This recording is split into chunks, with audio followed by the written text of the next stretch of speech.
Welcome to my channel. నా చిన్నప్పుడు అమ్మ పప్పు చేస్తుంటే ఏం పప్పు అమ్మ ఎప్పుడు చూసినా అదే తినాలా అని అడిగాను.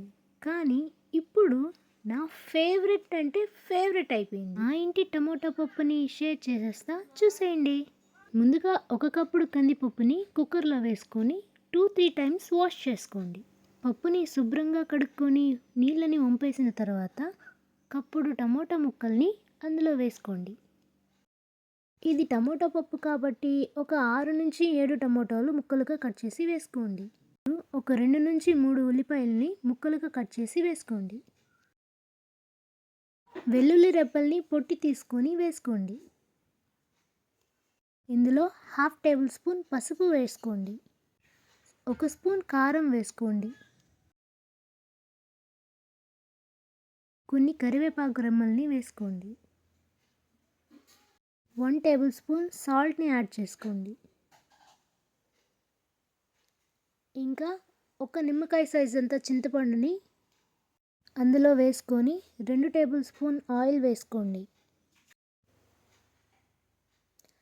తగినన్ని నీళ్లు పోసుకొని మూత పెట్టుకొని కుక్కర్లో 3 విజిల్స్ వచ్చే వరకు ఉడికించుకోండి.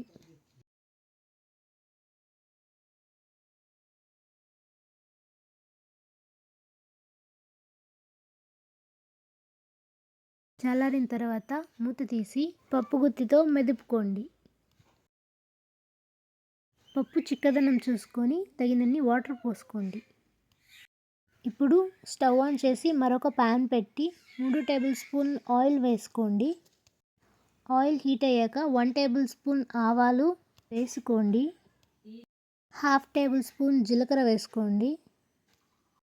అవి వేగిన తర్వాత కట్ చేసి పెట్టుకున్న ఉల్లిపాయ ముక్కలు, 2 ఎండుమిర్చి, 2 పచ్చిమిర్చి, వెల్లుల్లి పొట్టు తీసుకోకుండా దంచుకొని వేసుకోండి. ఇందులోనే కొత్తిమీరని కూడా కట్ చేసి వేసుకోండి. పోపు బాగా వేగిన తరువాత ముందుగా మెదుపుకున్న పప్పులో వేసుకోండి. గరిటెతో కలుపుకొని స్టవ్ పై పప్పు తెరలేంత వరకు ఉడికించుకోండి. అంతే, ఎంతో టేస్టీగా ఉండే ఆంధ్ర స్టైల్ టమాటా పప్పు రెడీ. వీడియో నచ్చితే లైక్ చేసి, షేర్ చేసి, సబ్స్క్రైబ్ చేయండి ప్లీజ్. Thank you all.